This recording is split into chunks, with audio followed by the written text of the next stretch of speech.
교회야. 어떤 교회에서는 그렇게 인사한다고 해요. 핸드폰 끄고 설교 들읍시다. 그렇게 인사하는 교회가 있다고 합니다.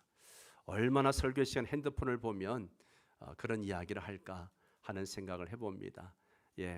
자, 말씀을 통하여 은혜 받읍시다라고 인사하겠습니다.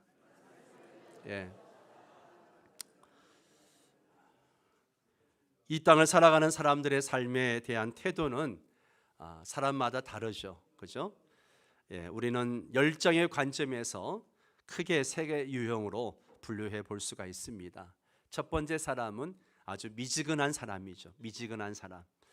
이런 종류의 사람들은 열정도 의지도 감정도 식어버린 채 그때그때 하는 일들을 의무감으로만 하는 그런 사람을 얘기하죠. 그런데 실제로 이렇게 살아가는 사람들이 너무 많다는 거예요. 부부관계 가정에서도 마찬가지고 이 직장에서도 마찬가지고 교회 안에서도 열정도 없이 그냥 미지근하게 그냥 단지 의무감에 의해서 봉사하고 섬기고 예배하는 그런 일들이 많습니다. 내가 왜 이 일을 해야 하는지, 그리고 이 일을 통해서 무엇을 성취할 것인지 알지 못한 채 단지 해야 하기 때문에 감당하는 사람이 바로 미지근한 사람입니다. 여러분 어떻습니까? 그런 사람 아닌가요? 한번 자신을 한번 돌아볼 수 있기를 바랍니다. 두 번째는 항상 비판적이고 부정적인 사람이에요. 이런 사람은 상대방의 약점과 단점을 캐내는데 아주 동물적인 감각을 가지고 있습니다. 그런 사람들의 숨겨진 약점을 끄집어내고 확대하는데 대단한 능력을 가졌습니다. 심지어는 하나님의 교회 안에서도 구석구석 약점을 파악해서 그것을 드러내야만 직성이 풀리는 그런 사람이 바로 비판적이고 부정적인 사람입니다. 세 번째는 비전을 가진 적극적이고 능동적인 사람이에요. 이 비전의 사람은 현실이 아무리 암울하고 어렵다 할지라도, 아무리 큰 장애물이 있다 할지라도 그걸 두려워하지 않아요. 두려워하지 않습니다. 그것 때문에 해야 할 일을 멈추지 않습니다. 그는 하나님께 주신 목표라면 그 목표를 향해서 전진해 나가는 그런 강한 열정과 비전을 가진 하나님의 사람입니다. 그 길이 하나님의 뜻이고 진리의 길이라는 확신을 할 때부터는 어떤 거친 파도가 몰려온다 할지라도, 아무리 큰 장애물이 나타난다 할지라도 눈 하나 깜짝하지 않고 목표를 향해서 전진해 갑니다. 이러한 사람이야말로 비전의 사람이죠. 여러분, 세 종류의 사람, 미지근한 사람, 비판적이고 부정적인 사람, 비전의 사람 중에 여러분은 어디에 속해 있습니까? 한번 옆 사람에게 물어보세요. 당신은 어디 속해 있습니까? 내 옆에 앉아 있는 사람은 비전의 사람인 것 같다 생각하는 사람 있습니까? 그런 사람도 많이 있죠. 우리는 오늘 본문을 통해서 그런 비전의 사람을 만나게 됩니다. 바로 갈렙이죠. 갈렙의 신앙을 통해서 우리가 함께 은혜 받기를 원합니다. 갈렙의 신앙의 특징이 뭐냐? 첫 번째는 그는 비전이 있었기 때문에 참된 용기와 열정을 가지고 평생 하나님께 충성한 인물이라는 거예요. 오늘 본문 10절에 보면 내 나이 85세로 되라고 하는 표현이 나옵니다. 갈렙의 나이가 몇 살이에요? 85세. 우리 모두에게는 조금씩이 차이는 있겠지만 대부분 갈렙보다 더 어린 사람들입니다.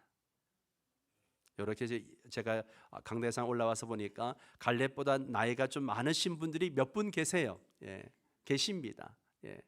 그러나 대부분은 갈렙보다 젊은 사람들이에요. 안 그런가요? 맞죠? 갈렙은 10절에서 자신의 친구였던, 그러나 지금은 지도자인 여호수아 앞에서 이렇게 고백합니다. 이제 보소서, 여호와께서 이 말씀을 모세에게 이르신 때로부터 이스라엘이 광야에서 방황한 이 45년 동안을 여호와께서 말씀하신 대로 나를 생존하게 하셨나이다. 오늘 내가 85세로 돼.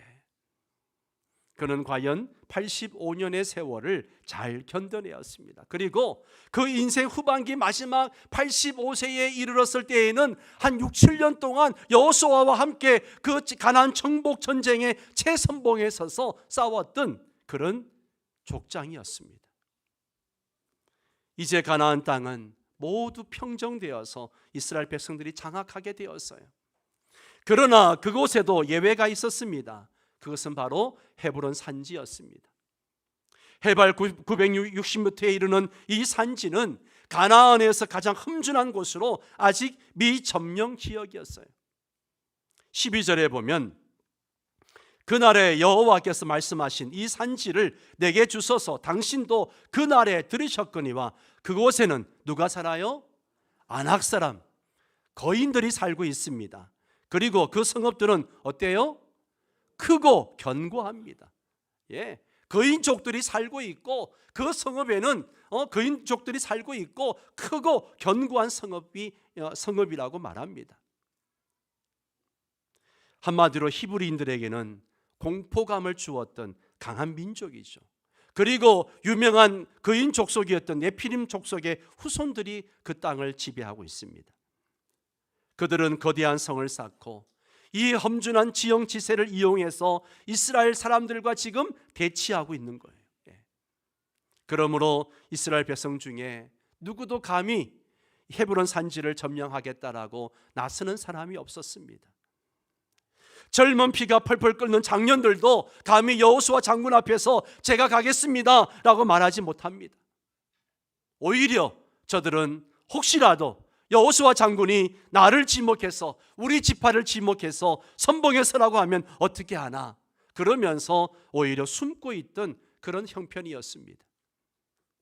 바로 그때 인생의 청춘기를 다 보낸 백발을 휘날리는 한 노인이 장군 앞에 허리를 굽히고 지팡이를 짚고 외칩니다. 11절입니다. 모세가 나를 보냈던 날과 같이 오늘도 내가 여전히 강건하니 내 힘이 그때나 지금이나 같아서 싸움에나 출입에 감당할 수 있으니. 여러분, 정말 그럴까요? 정말 40년 전이나 지금이나 힘이 같을까요? 여러분 어떻게 생각하세요? 육체가 쇠하는 것은 막을 수 없습니다. 50대에 진입하신 분들은 50견이 와서 어깨가 쑤시니 60, 70대가 되면 관절이 아프니 허리가 아프니 막 그럽니다. 그러나 갈렙은 달랐습니다. 그는 새로운 도전을 일구어 가고 있습니다. 그는 두 눈을 부릅뜨고 하나님께서 가나안 땅을 우리에게 주셨는데 왜 젊은이들이 못 간단 말인가? 젊은이들이 못 간다면 내가 가겠다. 하나님께서 우리에게 맡겨주신 그 땅을 우리가 왜 점령할 수 없단 말인가? 그렇게 생각하면서 지도자 여호수아 앞에서 이렇게 외치고 있는 겁니다. 그날에 여호와께서 말씀하신 이 산지를 지금 내게 주소서 당신도 그날에 들으셨거니와 그곳에는 아낙 사람이 있고 그 성읍들은 크고 견고할지라도 여호와께서 나와 함께 하시면 내가 여호와께서 말씀하신 대로 그들을 어떻게 해요? 쫓아내리이다. 이것이 바로 갈렙이 가지고 있었던 신앙이었습니다. 비록 그의 유체는 청년은 아니었지만 그의 신앙과 정신은 하나님을 신뢰하는 믿음으로 가득 차 있는 용기 있는 그런 젊은 용사였다는 것이죠. 그렇기 때문에 신명기 기자는 신명기 1장 36절에서 갈렙이란 인물에 대해서 이렇게 말합니다. 함께 읽습니다. 오직 여분의 아들 갈렙은 온전히 여호와께 순종하였은즉 그는 그것을 볼 것이요 그가 밟은 땅을 내가 그와 그의 자손에게 주리라 하시고. 아멘. 그는 그가 점령하는 모든 땅의 고난을 하나님으로부터 부여받은 사람이에요.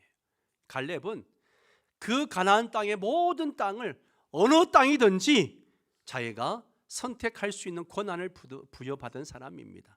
구태여 헤브론 산지에 갈 필요가 없어요. 왜냐하면 그가 밟는 모든 땅은 요청할 수 있는 권한이 그에게 있었기 때문에 얼마든지 편하고 좋은 땅을 차지할 수 있는 권한이 있었습니다. 그런데 그는 이미 획득한 땅과 그에게 주어진 특권을 자기를 위해 사용하지 않기로 했습니다. 다시 말해서 그는 자신에게 주어진 특권을 자신이 속한 집단을 위해서 자기 세력을 확장하는 데 사용하지 않았습니다. 그는 알고 있었습니다. 나에게 만약 특권이 있다면 그것은 나를 위함이 아니고 내가 속한 집단을 위한 것이 아니고 오직 하나님의 영광을 위한 것이라고 알고 있었습니다. 그래서 그것을 하나님의 영광을 위해서 쓰리라고 작정을 한 것이죠. 여러분은 직장과 사회에서 어떤 특권을 누리고 계십니까? 여러분은 현재 누리고 있는 특권은 여러분 자신을 위한 것이 아닙니다. 우리는 그 특권을 통해서 사회를 섬기고 역사를 섬깁니다. 하나님께서 이 믿음 안에서 여러분에게 주신 은혜와 특권은 무엇입니까? 우리는 죽을 수밖에 없었던 죄인들입니다. 그런 내가 무엇이간데 주님께서 나를 버리지 아니하시고 선택해 주셨을까요? 그것도 가장 사랑하는 독생자 예수 그리스도를 십자가에 내어주시고 그 핏값을 치러서 나를 하나님의 영광스러운 아들로 삼아주시고 하늘나라를 우리에게 주셨을까요? 여러분은 이 은혜와 이 축복을 알고 계십니까? 이 제사함과 영생의 축복, 이 은혜를 아는 자들은 은혜와 특권을 주님을 위해서, 이웃을 위해서, 그리고 사랑하는 내 가족을 위해서 어떻게 사용해야 할지를 물어야 합니다. 내가 어떻게 사용해야 합니까? 그리고 여러분의 가족을 위해서, 여러분의 직장을 위해서, 이 사회를 위해서, 지구촌과 열방을 위해서 주님, 제가 할 일을 보여주시옵소서. 제가 점령할 헤브론 산지를 주께서 보여주옵소서. 무엇이 나의 헤브론 산지입니까? 라고 물어야 합니다. 누가 명령했어가 아니라, 누가 허락했어가 아니라 하나님께서 나를 사랑하시고 하나님께서 특권을 베푸셨기 때문에 누구도 쉽게 갈 수 없는 땅, 가장 험준한 산, 가장 어려운 일, 그것을 우리는 큰 특권으로 알고 기쁨으로 감당해 나갈 수 있어야 합니다. 그러므로 오늘날에도 이와 같은 신앙의 용장을 하나님은 지금 찾고 계시며 하나님의 교회는 하나님의 나라를 위해 이와 같은 용맹스러운 군사들을 귀하게 여기는 겁니다. 그러나 안타깝게도 오늘날 하나님의 교회에는 오히려 이 갈렙의 반대편에 서 있는 사람들이 더 많습니다. 자기 유익만을 쫓는 손익계산에 밝은 신앙인들이 더 많습니다. 그러한 사람들은 언제나 무슨 일을 주든지 먼저 계산기를 두들겨 봅니다.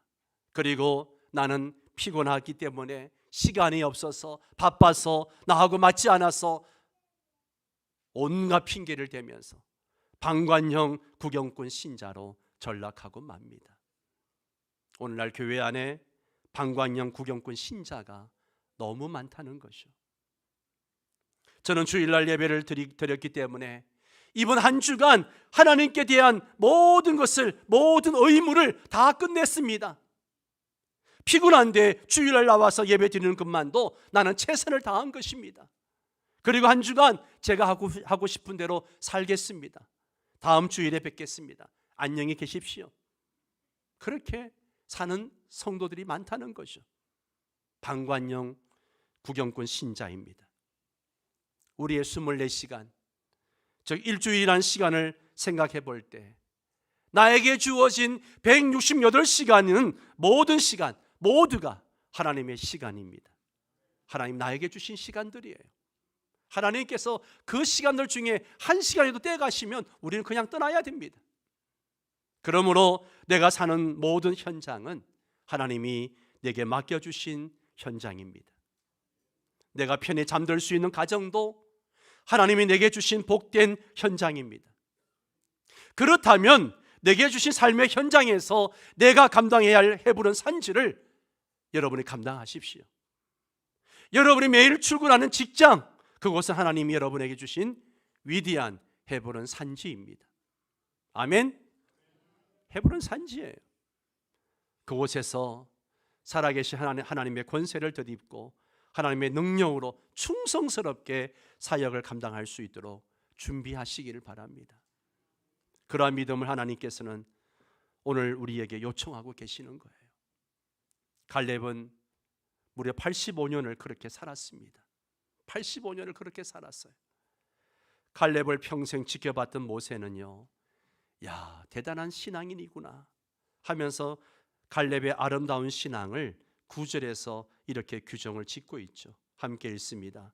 그날에 모세가 맹세하여 이르되 네가 내 하나님 여호와께 충성하였은즉 내 발로 밟는 땅은 영원히 너와 내 자손의 기업이 되리라 하였나이다. 예, 모세가 보니까 갈렙은 하나님께 충성하는 주의 자녀였어요.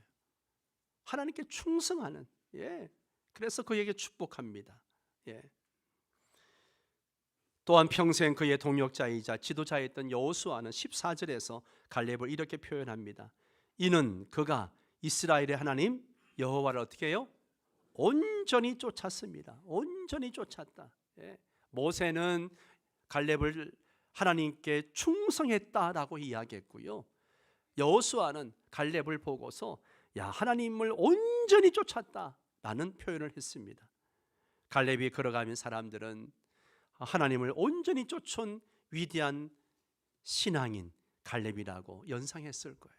갈렙을 볼 때마다 야, 정말 본받고 싶다, 정말 훌륭한 믿음의 사람이구나, 그렇게 이야기했을 거예요.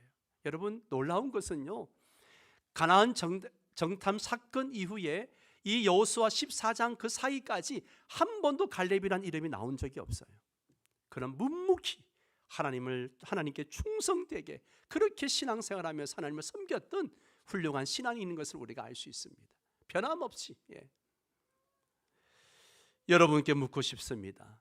그렇다면 여러분이 가정에서 걸어갈 때 여러분의 배우자나 여러분의 자녀들이 어떻게 여러분을 보실까요?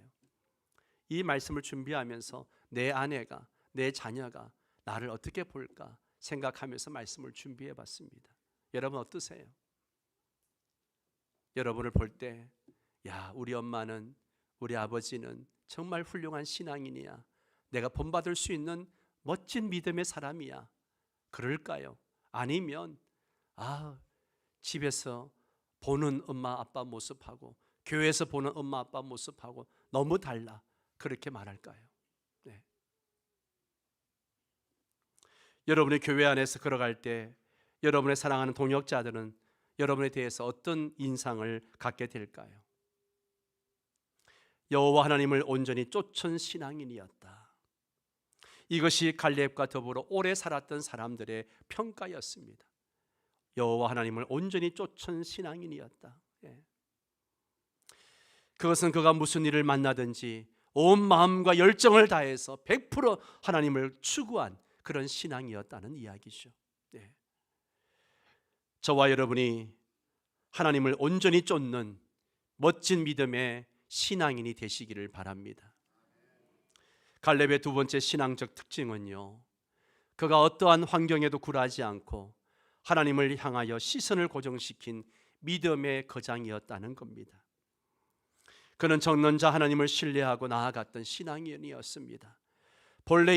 그는 본래 이스라엘 출신이 아니었어요. 6절에 보면 그는 그니스 사람 여분네의 아들 갈렙이라고 표현하고 있습니다. 여기에 그니스 족속은요, 에돔 땅에 살고 있었던 이방 족속이었어요. 이방 족속이었습니다. 갈렙은 비록 이방 족속이었지만 하나님을 만나고 하나님을 나의 하나님으로 고백했습니다. 그리고 하나님을 온전히 쫓았기 때문에 사람들은 그의 신앙을 보고 12지파 중에서 가장 선두지파였던 유다지파의 족장으로 갈렙을 세웠던 것입니다. 출애굽 이후에 가나안 땅을 점령하기에 앞서서 그 땅을 정탐하기 위하여 각 지파의 대표자를 한 사람씩 뽑게 됩니다. 그 12명 중에 여호수아와 갈렙도 뽑혀서 가나안 땅을 정탐하게 됩니다. 가나안 땅을 정탐하고 돌아온 10명의 정탐꾼들은 백성들 앞에서 패배의식에 가득 찬 보고를 했습니다. 민수기 13장 27절과 28절을 그들의 보고를 봅니다. 함께 읽습니다. 모세에게 말하여 이르되 당신이 우리를 보낸 땅에 간즉 과연 그 땅에 젖과 꿀이 흐르는데 이것은 그 땅의 과일이니이다. 그러나 그 땅 거주민은 강하고 성읍은 견고하고 심히 클 뿐 아니라 거기서 아낙 자손을 보았으며. 이어서 32절과 33절도 같이 읽습니다. 이스라엘 자손들 앞에서 그 정탐한 땅을 악평하여 이르되 우리가 두루다니며 정탐한 땅은 그 거주민을 삼키는 땅이요 거기서 본 모든 백성은 신장이 장대한 자들이며 거기서 네피림 후손인 아낙 자손의 거인들을 보았나니 우리는 스스로 보기에도 메뚜기 같으니 그들이 보기에도 그와 같았을 것이니라. 10명의 정탐꾼들은 야, 이제 우리는 죽었다. 다 죽었다. 백전백패다. 생각하지도 말자. 절망감에 휩싸였습니다. 그 땅 거주민을 두 눈으로 목도하고 그들이 잘 사는 모습을 보고 자기들을 보니까 자기들은 너무 형편없었거든요. 그 당시 이스라엘 백성들은 광야에서 헤매고 있는 유랑객이었습니다. 가진 것 없이 그저 하나님이 아침에 만나를 주시면 먹고 하루를 견딘 그런 백성들 아닙니까? 그런 상황 가운데 있는 자신들을 보니까 꼭 뭐 같아요? 메뚜기 같다는 거죠. 메뚜기 같다는 거예요. 우리가 봐도 우리의 모습이 메뚜기 같은데 저 사람들이 우리를 보면 야, 이거 완전히 메뚜기들 아니냐? 그렇게 생각하겠다는 거죠. 여러분, 내가 나를 볼 때에 쓸모없는 인생이라고 생각하는 한 세상 사람들도 여러분 주변 사람들도 그렇게 생각합니다. 내가 쓸모없는 인생이라 생각하는데 누가 나를 쓸모있는 인생이라고 이야기하겠습니까? 그런데 아무리 부족한 사람도 하나님이 나를 위대하게 쓰신다. 하나님이 내 인생을 글자품으로 만드셨다. 하나님이 쓰시기 위해서 나를 이 땅에 보내셨다. 이렇게 생각하고 걸어가면요, 내가 반드시 나 자신이 쓸만한 사람이고 그렇게 생각하고 걸어가면 모든 사람이 나를 그런 사람이라고 생각하게 되어져 있습니다. 여러분, 저는 오늘 아침에도 이제 교회 오기 위해서 집에서 씻고 넥타이를 매며 준비하며 거울 앞에서 한참 있었어요. 제가 잘났어가 아니고요, 야 김인환 너 진짜 멋진 놈이다. 오늘도 너 하나님의 도구로 쓰임 받을 거야. 그러면서 제가 준비를 했습니다. 사무실에 와서도 다시 예배 올라오기 전에 거울 앞에 서가지고 다시 내 모습을 보면서 하나님은 넌 도구로 쓰임 받을 거야. 하나님이 함께 하실 거야. 그렇게 내 자신에게 말하는 거예요. 여러분, 내가 잘나서 그렇게 이야기합니까? 아니에요. 하나님이 쓰시기 위해서 나를 걸작품으로 이 땅에 만들어내셨어요. 보내주셨단 말이에요. 그렇다면 내가 그걸 인정하고 그렇게 쓰임받아야죠. 아멘. 내일부터 출근하기 전에 여러분 딱 거울 앞에 서가지고 야 나는 멋있는 놈이야. 나는 참 하나님의 걸작품이야. 오늘도 멋지게 하나님께 쓰임받을 거야. 하나님 나와 함께 하실 거야. 그렇게 한마디씩 하고 출근하시기 바랍니다. 진짜 말대로 되어집니다. 하나님께서는 하나님의 계획 속에 여러분을 걸작품으로 만드셔서 이 땅에 보내주셨습니다. 아멘. 이럴 때는 아멘 하고 나와야 되는데 우리 교회는 왜 이게 안 될까? 다 속으로만 아멘 하시니까.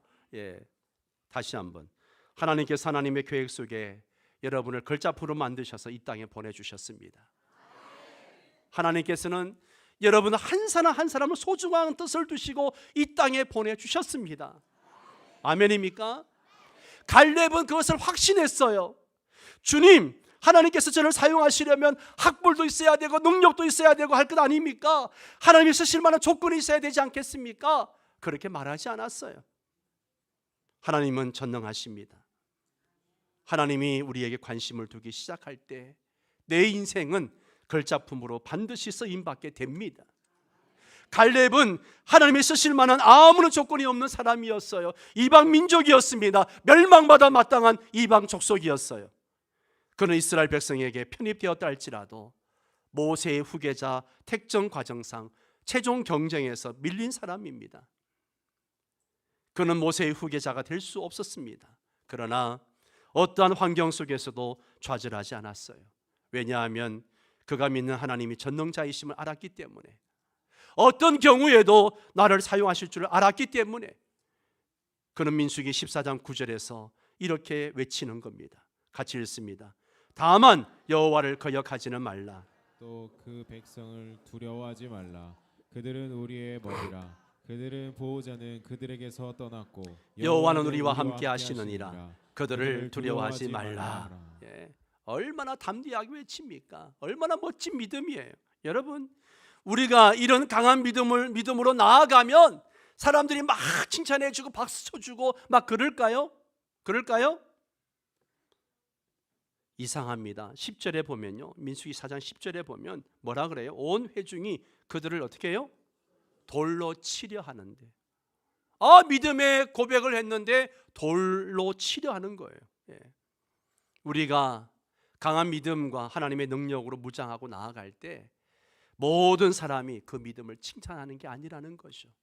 때로는 믿음으로 인해서 어려움을 당할 수도 있습니다.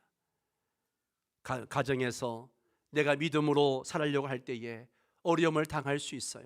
직장에서 내가 믿음으로 살려고 할 때에 어려움을 당할 수 있습니다. 사람들이 인정하지 않고 오히려 박해할 수 있습니다. 그러나 걱정하지 마십시오. 여호와의 영광이 회막에서 이스라엘 모든 자손에게 나타나심으로 이 믿음의 위대성을 직접 입증해 주십니다. 그때에 여호와의 영광이 회막에서 이스라엘 모든 자손에게 나타나시니라. 예. 갈렙은 자신의 비천한 출생과 그의 처한 상황에 의해서 사역의 규모나 사역의 어떤 사역 역할들이 제한되는 인생이 아니었습니다. 갈렙은 자신이 이스라엘 백성을 인도하는 1인자가 되지 못했다고 비참한 인생이 되지도 않았어요. 갈렙은 어떠한 고난과 역경과 어려움 속에서도 하나님이 그에게 맡겨주신 사명에 최선을 다하는 인생이었습니다.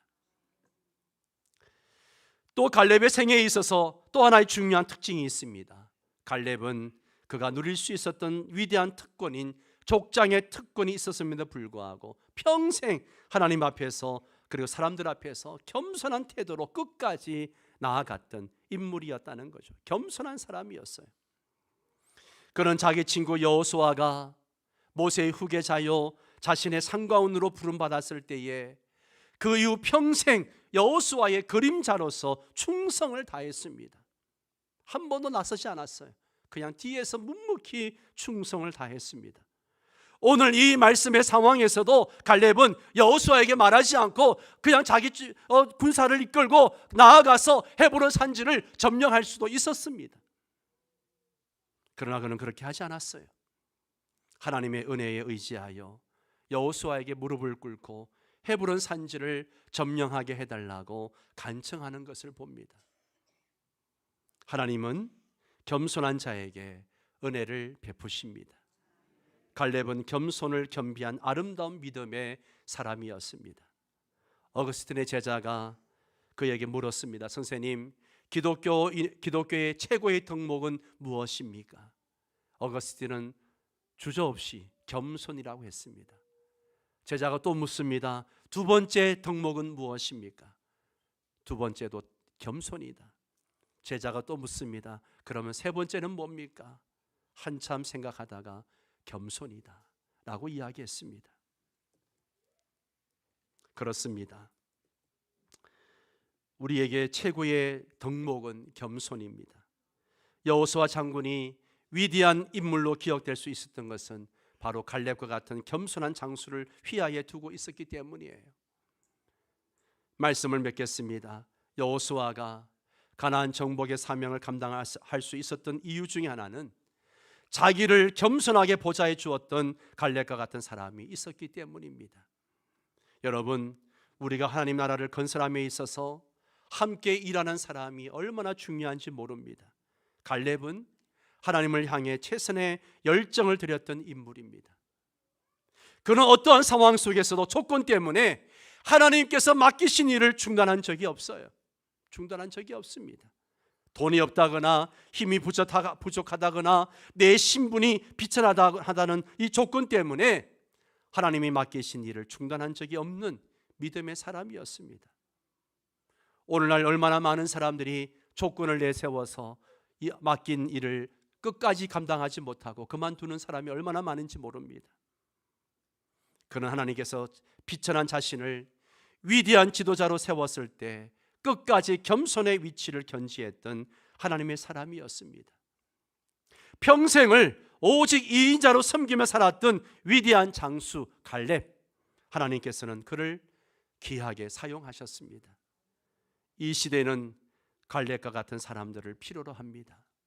오늘날 한국의 정치계에도 갈렙과 같은 인물들이 필요합니다. 한국의 경제계에도 갈렙과 같은 인물이 필요합니다. 한국 교회에도 이와 같은 인물이 필요합니다. 뿐만 아니라 모든 교회, 모든 영역마다 갈렙과 같은 믿음이 있고 비전 있는 용장들이 굳건히 서서 주님을 섬김으로 구원의 영광이 나타나고 사역들이 일치월장 발전하고 또 하나님의 은혜가 나타나기를 간절히 소망해 봅니다. 우리 모두가 갈렙과 같은 사람 될 수 있기를 주의 이름으로 축원합니다.